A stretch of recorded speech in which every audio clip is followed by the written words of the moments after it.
So yung mga boss, magandang tanghali sa ating lahat. Diyos mo, Marimar. So ayan, dito kami sa may Taguig mga bossing. So may chinecheck tayong Toyota Wigo 2019 model, automatic transmission, G. Mga boss, legit first owner. So ayan, convoy natin si Alfred. So lumakad yung team, mga walang tulog. O baka ako lang talaga. So by the way, ika nga kwento ni Kuya, bilas ni bossing. Ginagamit lang to Kuya. Simbahan lang, Bahay-simbahan lang. So bahay-simbahan na tong Wigo. So ayan yung may-ari. First owner mismo mga boss. Ayan, shoutout kay Kuya. Solid followers natin ito mga boss. Ayan, bilas ni bossing. So chinat nila tayo. Need fund kaya binibenta. So tara, check na muna natin mga boss. Kung muna. All original paint mga boss. Sa mga naghahanap sa akin ng Wigo. Baka sumama na sa atin to. Ayan si Alpha to. So mga boss, eto interior. Naregalo pala ni bossing to. Sa kanya na pangalan pero naregalo niya sa anak niya. Kaso nasa ibang bansa na mga boss, di na magamit. So, napakabuting ama ni bossing. Niregaluhan ng Wigo yung anak. Mga boss, flex ko muna mileage sa inyo. 24,689 lang. Kita nyo naman yung manobela mga bossing. Diyos mo Marimar. Plastic po. Ito yung ceiling. Di pagkakaila mga boss. Tignan nyo naman yung dashboard. Oh. Parang di nagamit. 24k mileage. First own. Pakita ko sa inyo mga boss. Grabe, legit na legit. Analyst scan mga bossing, no? So check ka natin mga boss, tapos konting test drive lang. So ayan, test drive ko lang mga bossing ha. Pakita ko lang sa inyo, induction sticker.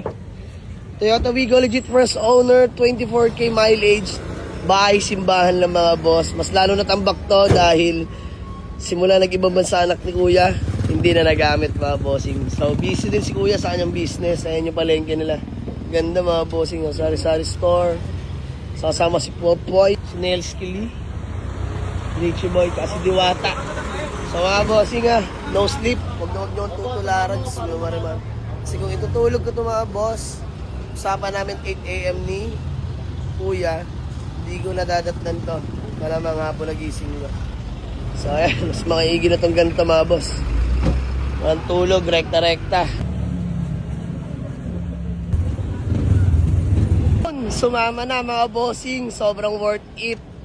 Walang tulog, direkta ko na kasi 8 AM ang usapan namin ng may-ari nito mga bossing, no. So, alam mo naman, busy tayo, busy person. Daling araw may ginagawa pa. So, hindi na ako natulog mga boss, direkta ko na. So, done deal. Nabayaran ko na mga boss, nagbibilang na lang doon sa loob ng sasakyan. Mga bossing, wag na wag nyo akong tutularan na hindi natutulog, direkta trabaho, masama yan. So, ako lang ata nakagawa na ito mga boss. Hindi na ako pwede sa mundo ng mga tao. Kailangan ko na pumunta sa mundo ng mga halimaw part. Dandil na, Sir Julius. Kaya Julius, maraming salamat. So, muli, thank you so much. Solid followers natin yan si Sir Jules sa atin pinagkatiwala yung first car nila na Toyota Wigo. So, first owner sila mismo dyan since 2019. 24 lang mileage mga boss. Bahay simbahan lang boss, no? Bossing, maraming salamat. So, okay na, nabilang na po lahat ng payment. So, ayun na mga boss. Bale, Poy, dyan ka na. Ayun, dalawa na kayo ni Dret. So ayan mga boss, tara, babiyahin na tayo. Tara mga boss, kailangan ko mag-rest. Diyos mo Marimar. Papahinga muna ako mga boss. Wala akong matulog parts. Ikaw na muna bahala So mga boss, huwag na huwag nyo tutularan Diyos mo Marimar. So hanggang dito na lang muna mga boss. Abangan nyo, sumama na Toyota Wigo na G variant 2019. Automatic transmission with low mileage. 24k mileage lang mga bossing. Sobrang fresh ng unit. So feeling ko naman worth it tong araw na to. So kailangan ko lang magpahinga mga boss. Kita-kits sa garahe. Let's go.